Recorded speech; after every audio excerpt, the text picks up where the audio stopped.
Hey everyone, this is Victor from Cyborg for Life, and today I have a very special interview for you. He is the head of the orthopedic department at the Schoen Clinic, Orthopedic and Spinal Hospital in London, England. Please enjoy the interview with Mr. Ian Bacarese-Hamilton.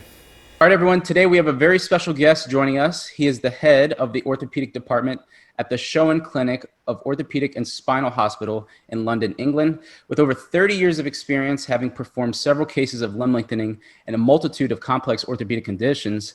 He uses the latest medical technology to properly diagnose his patients and treat them back to full health, including those looking for limb lengthening and to balance their limb length discrepancies, as well as boosting their stature with his signature Taller program. Please join me in welcoming world-renowned orthopedic surgeon, Mr. Ian Bacarese-Hamilton. Hey, Mr. Ian, how's it going today? Hi, Victor. Really well. Thank you. And thank you for that introduction. It's very generous. Absolutely, absolutely. It's my pleasure to have you on the show today because there's been quite a few patients from the UK who have been asking about a qualified surgeon in the region, so I knew I had to have you on. So before we start, I just want to go over real briefly over some of your qualifications. You've earned your medical degree at Charing Cross and Westminster Hospital Medical School. You did residency in Kingston Hospital and fellowship at a few other leading orthopedic clinics with other senior surgeons, thus further honing your skills. So before we start, Mr. Ian, I just want to kind of get a background of how you got interested and how you became passionate about limb lengthening and deformity correction. It all started back in 1984 for me when I was a house surgeon at the Charing Cross Hospital. That was a long, long time ago. And I've been very fortunate. I've worked with some really eminent surgeons. I worked with Paul Aycroft at what was Westminster Children's Hospital, Andrew Jackson at the University College Hospital. These guys were pioneers. You know, they were really quite inspiring people. And I think a lot of it comes from way back then. Paul was using the Hoffman, you know, the monotube, the monoaxial external fixator for lengthening. It was very effective, but you could see that it needed a little bit of adjusting. You know? Okay. And Andrew and I went up to, we went on the first Elizarov course in the UK way back then. The science, that Elizarov gave us is fantastic. It really is worth, he was a man who stood on the shoulders of everybody else. He really was quite inspiring. And the science is fantastic, but the kit, the Elizarov itself, I'm sure you've seen pictures of it. I mean, it's inhuman, and we looked at this and we tried it and we thought this is just not for our patients. The number of scars, the number of pins, the olive pins, the wires. So we really liked it, but you knew there was something better to come. Yeah. For me, that zest for change, looking to improve the patient journey is what it's all about. Andrew was using the Orthofix. We used to use the Orthofix in those days. Again, an external fixator. Right. But as junior doctors, we do most of the trauma, the sort of emergencies that come in at night. And then we were doing things differently. We were starting to use internal fixation. So we were using plates, we were using nails. So prior to all of this, if you as a young man had come in with a fractured femur from a motorcycle accident, you'd expect to be in hospital for 3 months. We would put a pin in your tibia, put you on traction, the old Hamilton-Russell traction. And you'd be lying on the male orthopedic ward was full of young men on traction. It worked, but it was a really difficult. The results were not fantastic. We never quite got the length right. We always had some deformity to deal with. And what I really wanted to do was to get away from that era. You could see that there was more, and I guess that's the inspiration. It's working with people who can have a vision for the future and to see that we can use fixation much more effectively and get away from people on traction for long periods and plaster. We used to put everybody in plaster casts. Typical plasters were in plaster. You'd be in a plaster for 6 months or nothing of it. Those days are well behind us. Right. But I could see that was the inspiration was the zest for change. We were doing it with hip replacements. I still do a lot of hip replacement surgery. And taking somebody from a situation where they're in pain, with stiffness, immobility, shortening of the leg, and giving them back the ability to join society, to have fun, to go dancing. Now, Mr. Ian, I want to ask a little bit about what goes into your patient selection process. For example, are there certain criteria that you require a patient who's getting limb lengthening, whether it's for stature lengthening or a limb length discrepancy? What kind of process do you go through in selecting your patients? That's, and you've been through it, Victor, and you know that this is not, you're not going for a haircut. This is serious. It's major surgery, and so the selection process is really, really important. Okay. For me, it's more about bonding with the patients. Knowing where they are, where they want to be, and to guiding them on that journey. And some journeys are not realistic. Some are not very well planned, and we can improve. But it's really important. We have a very traditional way of doing things, in England, and patients need to come up for a consultation, and we'll spend an hour just, getting to know them. The standard protocol is you take a history. There's a medical protocol, medical teaching. You take a history, you examine patients, and then there are special investigations. And that's what you really want to know, is to see where patients are. There are some absolute no's, okay? So there are patients who you really are not well enough, for whatever reason, or smoking. Smoking is one of the no-nos. People who smoke, we have real problems with people who smoke having ununited fractures, so that really needs to be addressed. Patients on steroids, where you can't really expect bone to grow. But those are no-nos. But in the main, it's about sitting down, taking a history from the patients, understanding their problem, examining them, because everybody's slightly different, and some people are more supple, some people are more stiff, and some people you can stretch out more quickly. When you're doing a hip replacement, it's not difficult to get a couple of centimeters straight away. But if you're going to stretch the bone, you need to be very aware of what you're starting, where your starting blocks are, and where your ending blocks are. Gotcha. And then some investigations, which are important. So things like vitamin D, the blood tests for vitamin D, for blood count, X-rays, or a scan, to have a little look at the skeletal deformity more precisely, and then to analyze that and to look at how you can address that. Yeah, that's very thorough, and I think that makes complete sense, because a lot of patients are very individual, and not everybody is the same. So that preclinical assessment process is very efficient. So Mr. Ian, when it comes to your taller program for stature lengthening, a lot of patients always focus on the most coveted aspect of that procedure, and that's height gain. How much height can they gain? For stature lengthening patients in your clinic, let's say, what is the average amount of length that they will typically get on their femur bone or the tibia if they're going for either or? You're absolutely right. It is the most common question, but the word average, I don't like the word average there. Okay.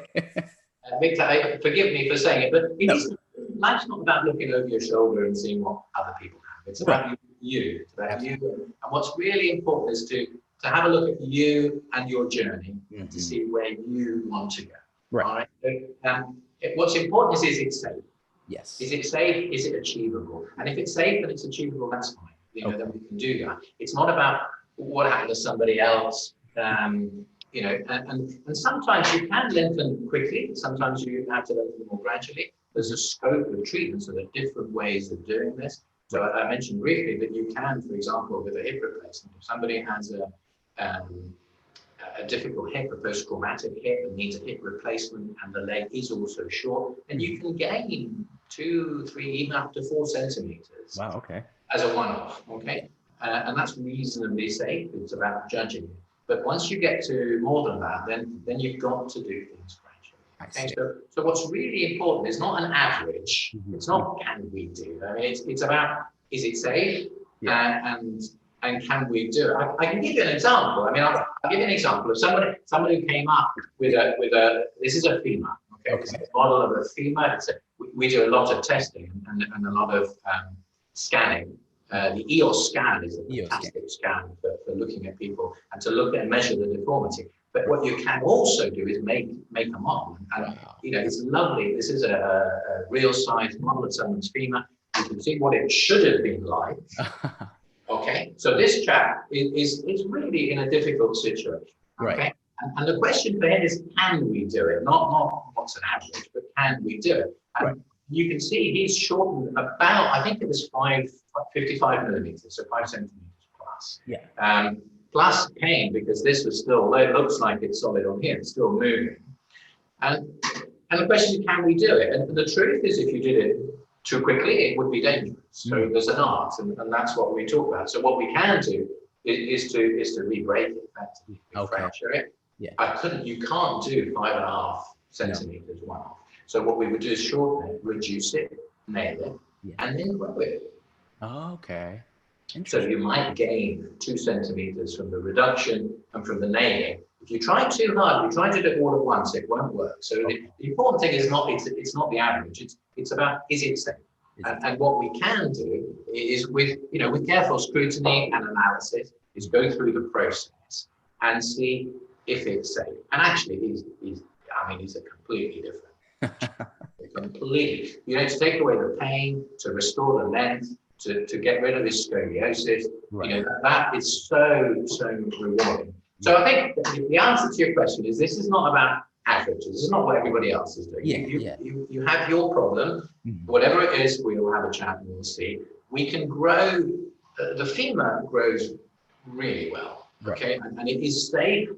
2 to 4 centimeters is not just safe, it's easy. I'm saying so without being out of order, it's relatively straightforward. Right. 4 to 6 centimeters starts to get, a little bit stretchy, and 6 to 8 centimeters is, I would think of it as a max. Okay. Okay. And I think 8 centimeters is perfectly achievable for most people. Right.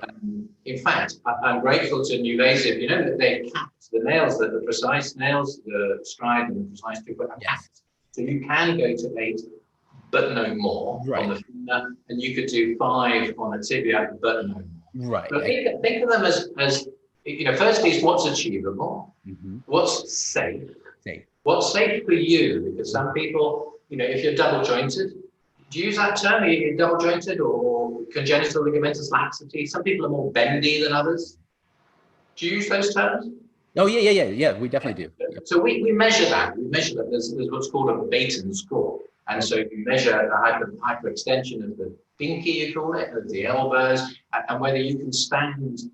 One of the nice things is to stand on your feet, knees straight, and can you get the palms of your hand flat on the ground? Right. If you can do that, then you're fairly mobile. Okay. Stretchy. And so patients who have hypermobility are a joy to stretch. They really do come out straight. But you learn that some people are stiffer. As we get older, we get stiffer, and it's more difficult to stretch. Hence the importance of the physio, etc. So it's not the same for everybody. Right. It's important to be safe, to understand how you do it. And sometimes gradually allows you to go further and quickly. Yeah. But the ballpark figure is up to 8 centimeters on the femur and 5 on the tibia. That's a lot. Right. That is a lot. I know. I tell people all the time, I said, you guys don't know that 1 inch is a lot. 3 or 2 inches is a lot too. So we speak in centimeters now because the growth is 1 millimeter a day. It's quite difficult for that in imperial measurement. But I have a series of blocks. It's an old way of doing things. We have 1 centimeter wooden blocks. Okay. And you basically stand on the blocks until you're level or you want to. A very easy way of doing it. But when you stand on 8 centimeters, and I ask you to touch the floor with your hands, you realize, it really is quite a lot. Oh, yeah. So think of it as a max, not an average. Okay. So that's the max. Yeah. But I really like your approach in terms of how you take the individual and say, hey, how much can this patient get safely? Because that's what it's all about, the individual patient. So very cool. Yeah. Mr. Ian, so a lot of patients, let's just say that they do get something like 6.5 centimeters. Do you feel that, that's enough to skew their proportions? Because this is a cosmetic aspect for stature lengthening, and many patients do want to kind of maintain their aesthetics, if you will, to some degree. Or is it so much so that if they did that on their femurs, like 6.5 centimeters, that they would need to do their tibias to balance out the interlimb ratio? What's your thoughts on proportions? It's a very interesting question, and you can overthink it, Victor. I do think we overthink it. Yeah. We sit there analyzing. Initially when we started looking at nails, is where do you stretch them? Do you look slimmer if you've got it at the top? Do you look fatter if you're down at the bottom? You can overthink it. Yes. And there are studies on ratios, femoral to tibial ratios that are linked to life expectancy. You can look at anything. Yeah. And I think we overthink it. In fact, when you do it, you realize that what patients want to be is square. Have a square pelvis, have a square shoulders, and be tall. And that's what people want. And actually, do you know what's really important is to keep it safe. Yes. And so sometimes you can end up thinking that every bone needs to be stretched. Yeah, that's Let me give you an example. There's a condition, I don't know if you know, there's a condition called Beckwith-Wiedemann syndrome. Okay, it's a rather unusual disturbance of growth. Okay, and it's an example of what I was saying to you. So in these patients, half of the body stops growing at the right time. okay. Okay, so when you're 18 or so, but the other half carries on growing. Oh, okay. All right, it's quite bizarre. Unfortunately, what it means is that one of your half of the body is growing taller, and so often what patients present with is a scoliosis. The one, they're at the side, but every single bone is a little bit smaller. And you can't, it's not safe, it's not practical, it's not necessary to address every single bone. So I'll tell you what I've done with them. I have a lovely, lovely young lady who I've looked after with this. And you analyze it, and we can say, for example, there's 4 centimeters of shortening in the femur, there's 2 in the tibia. How should we go about this? And the technique which has evolved, okay, is that I will start on the femur, and I'll grow them. Now, the beauty, I mean, it really is beautiful, that the fact that you can grow 1 millimeter a day, Yes. and you give the patients the control. Right. So when she reaches 40 millimeters, you then stop and you say, look, now both of your femora are equal. We can stop and we can do the tibia, or should we just carry on? Yeah. And invariably they say, look, we're here, let's carry on. With a rider that will overgrow the femur, they don't mind. Wow. They like to. This young lady, I credit to her. She's an absolutely wonderful lady. And her pelvis is level, her scoliosis has gone, her back pain has gone. She's off to university and enjoying life. Her knees are at slightly different levels. Right. But you don't notice that. Yeah. You can over-analyze things, and when you analyze it, you go, but this isn't right. Actually, it's not a problem. Having knees at different levels. I mean, it sounds a really strange thing to say, but it doesn't bother her in the slightest. And at the end of the day, I'm here to treat patients.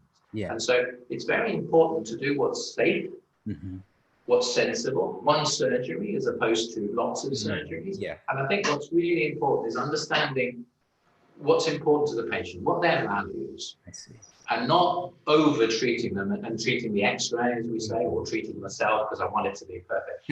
Most patients simply just want to be equal and want to be taller.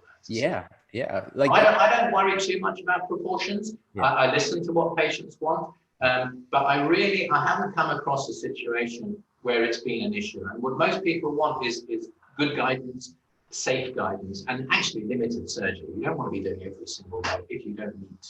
Right. The sooner you can get them out and back to normal life, the better. Yeah, absolutely. Yeah, and I agree with you about the for discrepancy patients about the knees not being level. As long as those hips are level, it takes away the back pain, the joint pain, and you can start to walk normally again. Because my knees aren't perfectly level either after the discrepancy fix, but I'm doing okay. So, yep, very cool. Now, Mr. Ian, I want to go ahead and talk a little bit about lengthening devices for a bit, because in your many years of practice, you've seen your fair share of limb lengthening technology come and go, from external fixators all the way to the internal lengthening nails that we have now. And so with the current recall of some of the the precise and stride nails, have you had to use other lengthening devices in your practice? And if you have any on hand there, I'd be happy to have them demonstrate. It's difficult to go backwards in time. It really is. It's like going back to drinking instant coffee when you've had a good espresso or a flat white, whatever. It is difficult. We've moved into an era which is fantastic. Really, having been there. And to go backwards is not right. The orthofix. This is an orthofix. Okay.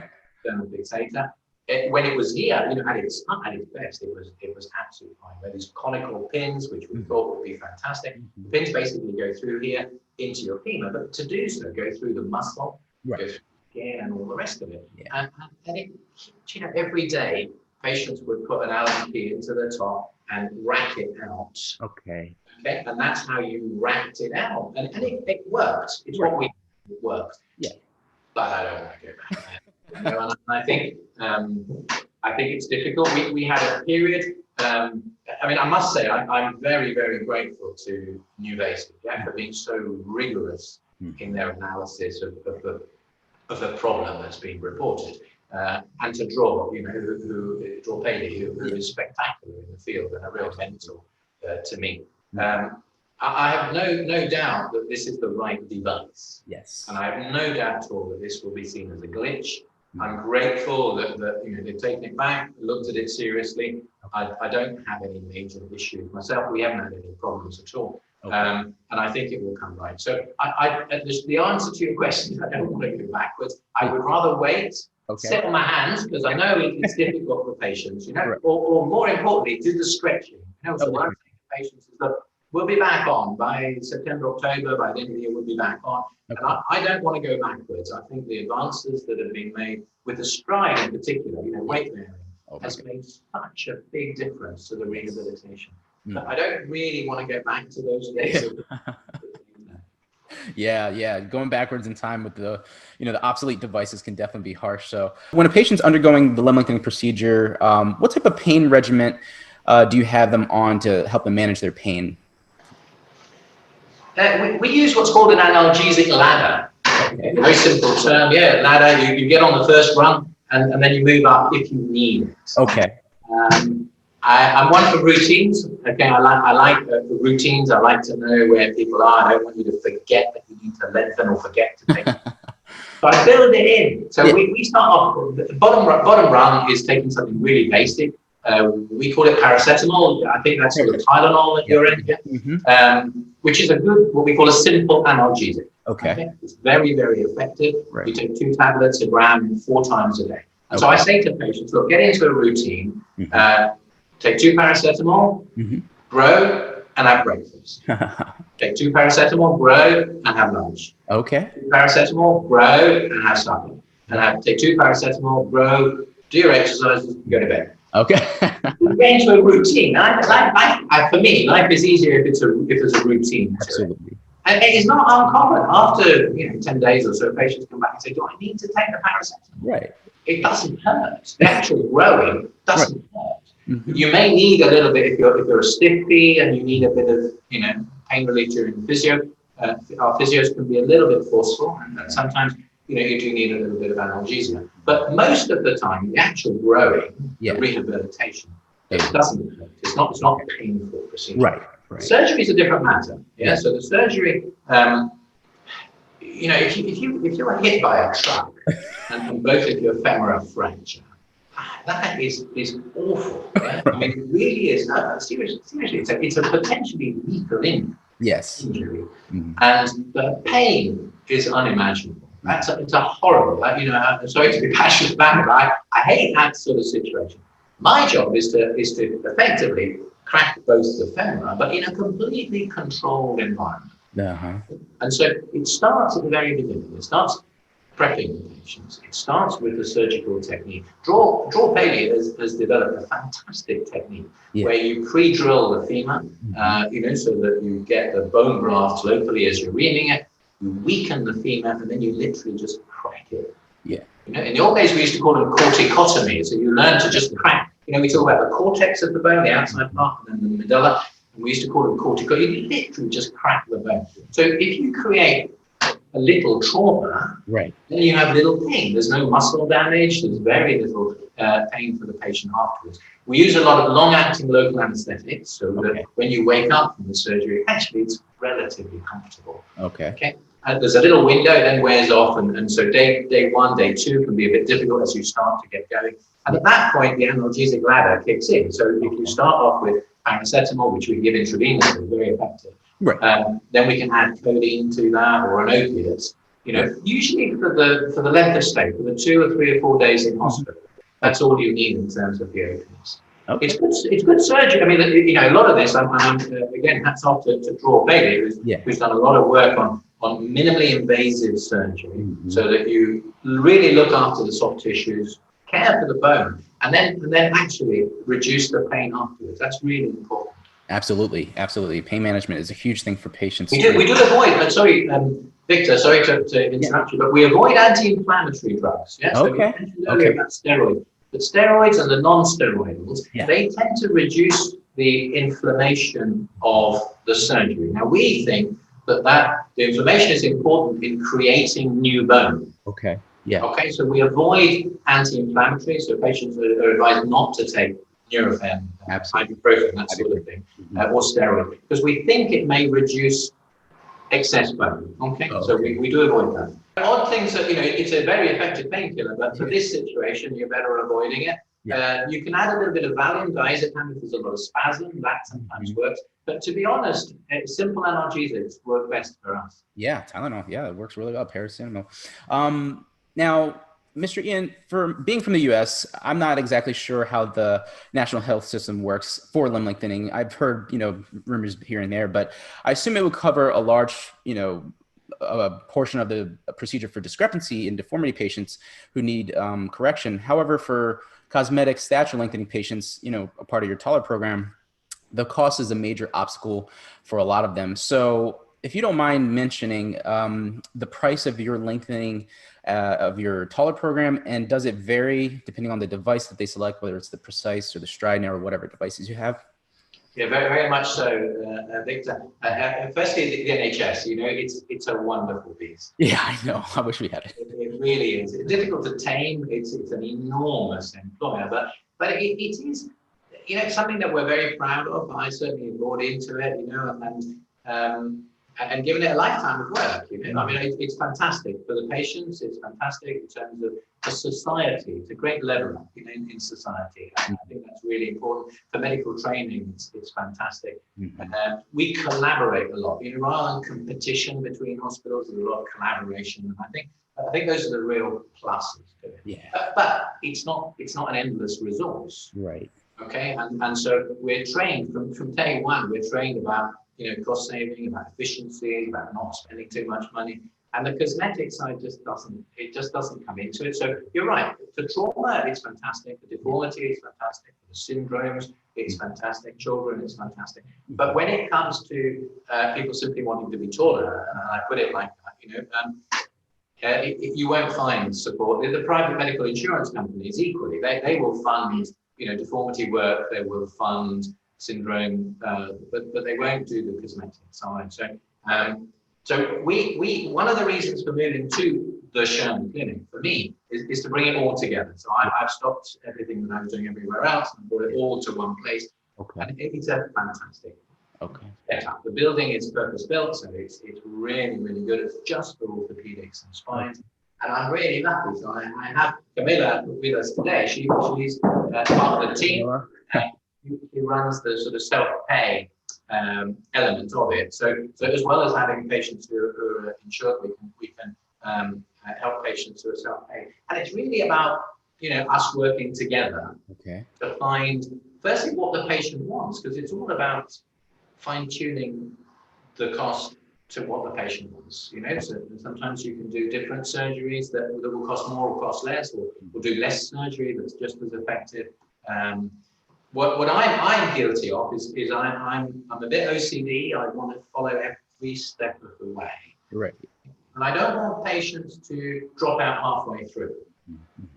We talked earlier about how important physiotherapy is. So I'm afraid I've tasked Camilla not just to look at the surgical costs and costs in theatre, costs of surgeons, anaesthetists, inpatients, but also a package deal, so that we know that patients will come up every week. I need to see everybody every week. Okay. For me, I need to see the bone forming. I need to see the growth. I need to monitor the stretching with physiotherapy. But everyone's different. So I don't know. Do you want to have a word? Do you want to say? Yeah. Well, as you probably gathered, it's such a tailored process. So each packet we've designed, so the patient will come and see Ian and discuss height and everything like that, and go through the process, and then what Ian and I would discuss and tailor a package for the patient that is so tailored to the individual patient.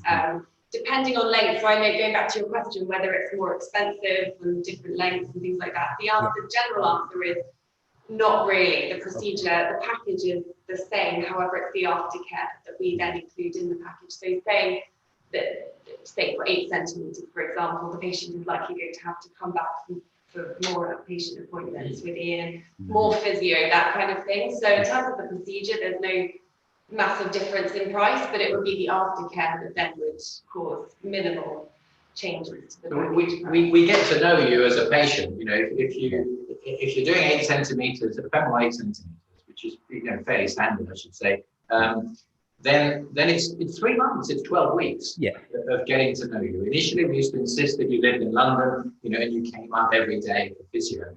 But actually, again, this is about efficiencies. What we found is that we can reduce that. And with the stride in particular, with patients' weight bearing, physiotherapy seems to be easier, the bone formation seems to be better. So we can tailor that accordingly. And obviously, if you're if you're going to grow 6 centimeters, then it won't be nearly as many weeks that you have. I see. Okay. So the inpatient stay tends to be 1 or 2 or 3 days. Okay. The cost is also the implants. Obviously, if you're having both done, then it costs a little bit. But it's about tailoring it to the patient. And staying in London's not cheap. We do allow people to travel a little bit now, and can provide physiotherapy outside. But it's there. It's not cheap. But what's really important for me is to say that it's a package from the beginning, and that we don't fall short halfway through. That would be a disaster. Yeah. Well, I think that's a really efficient way of doing things. I mean, you really kind of tailor it to the patient. The surgical procedure is going to be its price, but then the aftercare, you can kind of have it a little negotiation depending on how much length they're getting or how well they're doing, and their physio and everything like that. That makes a complete sense. Now, do you feel for, let's say, this is kind of going to depend on like the medical devices and stuff in the future, but as a part of the EU, do you feel that the cost will shift in the future, like maybe go down? Because a lot of patients are so, I can never get this done, and I want to get this done, but what are your thoughts on the future of limb lengthening costs? Predicting the future is not my forte. Camilla? I wouldn't be in this, but it's a really difficult one. But I can tell you, because often history repeats itself, and I can tell you that there will be efficient. Okay. So that is no doubt, and the inpatient stay. When we were starting doing hip replacements, patients were in hospital for 2 weeks. Now they're in for 2 days. And, wow. And the hip replacement is for life. We hope. But this is the same. If we can be efficient, if we can reduce the operating time, if we can reduce the inpatient stay, then I have no doubt at all that the costs will go down. Okay. The bit that I haven't got an eye on is the implant itself. Yeah. Because no one stands still in this business. Invasive, draw. We're always looking to get something a little bit better. What can we improve? I don't think we can go faster. Right. Okay. I think the rate is determined by the body and by the biology. I think what we have to do is learn how to harness. Okay. In terms of efficiency.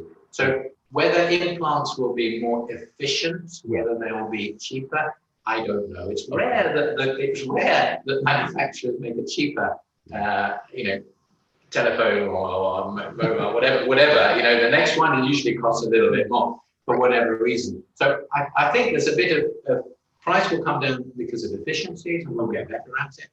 I don't want to make it cheap. It's about being in the right environment, a safe environment. We have intensive care facilities should you need it. It's a hospital should you need it. I don't think this is something that should be done in other than a proper hospital, if you know what I mean. Absolutely. And so it is difficult, but I think for me safety is absolutely paramount. Okay. And I don't think one wants to cheapen that side of it. I think we can bring in efficiencies and perhaps if the implants become cheaper as they become more popular, then that will be fine. Oh, okay. I love it. The efficiency. I never thought of it that way. I always think devices, but the efficiency, cutting down the hospital stay will be one way to cut costs significantly, because we all know what one day at the hospital can cost. So very cool. Now, Mr. Ian, I do my best to preach about physiotherapy. And you mentioned just recently with Camilla that the post-operative care of physiotherapy can dictate costs. But I want to speak on how important physiotherapy is in preventing things like muscle contractures. How, from your perspective, how important is that? And what's your physiotherapy, program as part of the patient's post-operative care like there? Thank you for flying the flag, Victor, because for me, it's absolutely critical. Okay? Yes. I know that most of us who do this sort of work feel like that. I took my team when we went to visit Dror, West Palm Beach. Jules, our physiotherapist, came with us, and to meet his team, it is paramount. It's very important that we have the same views in that respect. Okay, there's no point in growing the bone and then finding that the joint on either side has a contraction. Yeah. And so from day one, what's most important to us is, and I call it suppleness. Suppleness, Okay? I like Not that. about bulk. Okay? I know your passion, but this isn't about bulk.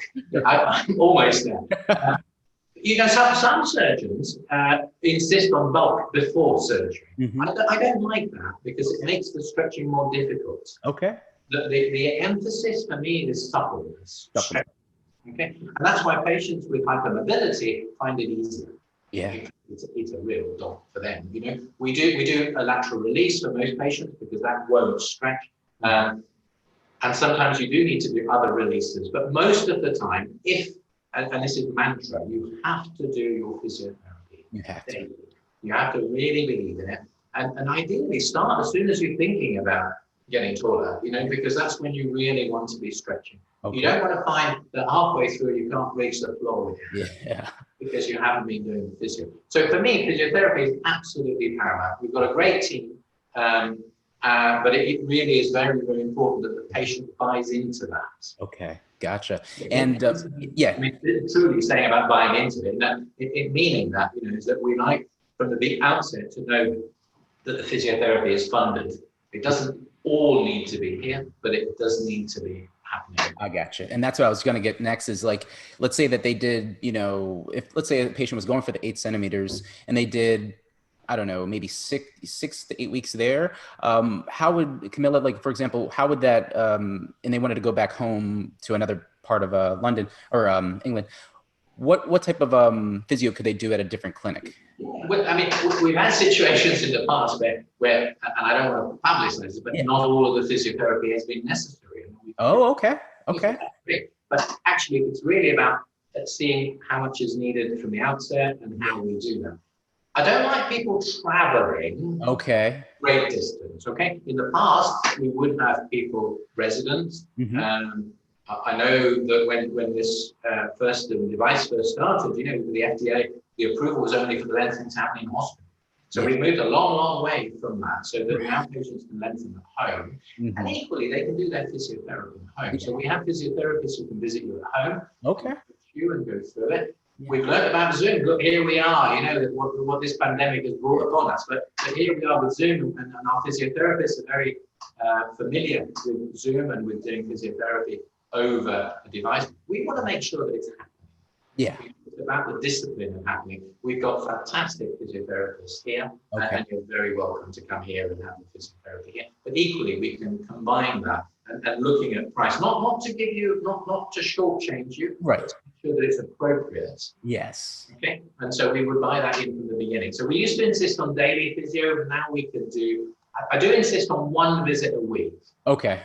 1 visit a week. To have an X-ray, to have a proper consultation, proper examination, and a physiotherapy session. So that at least weekly we can see, how we're progressing. That's really good. I like that once a week thing. I would feel more comfortable going to the surgeon once a week to get that checkup. Very cool. Mr. Ian, you've been regarded as a surgeon who has very high level experience from your peers and your patients alike due to your top-notch surgical skill and passion. And so for patients who are looking to reach out to you for limb lengthening to possibly book, a consultation once, the devices are back in stock and everything, what's one way that they can reach out to you to set up this consultation? Is there a best email or consultation link?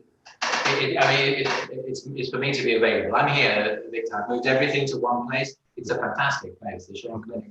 It really is fantastic. It is a private institution, so I've given up my NHS, I'm afraid, after all that's gone on and after having done my time. But I'm here. I've got a website, a very good personal website, so you can look me up there. Schoen Clinic has a fantastic website, which I've helped design. Camilla's here and is fantastic. Terry has been with me for over 20 years, and knows everything, knows what coffee I drink, and knows my movement. But they're really good. It's easy. We've made it easy for you. So pick up the phone, give us a call, send me an email. I'm very happy to chat, like this, or if you have problems, if you've got X-rays, if you've got something you want to, just send it over to us. I'm very happy to have an informal chat about what's available, what's possible, what isn't possible. Sometimes we get some really, really complex situations. People are distraught.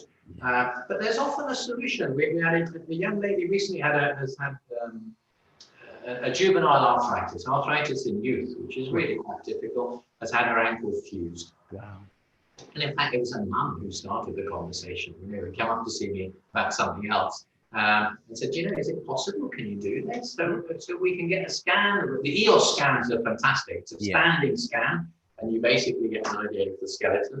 And this young lady's had her ankle fused. And from what started off as a dream is going to become a reality, because it's complex. We need to discuss whether we grow her through the fusion. So her ankle has been fused, it doesn't move anymore.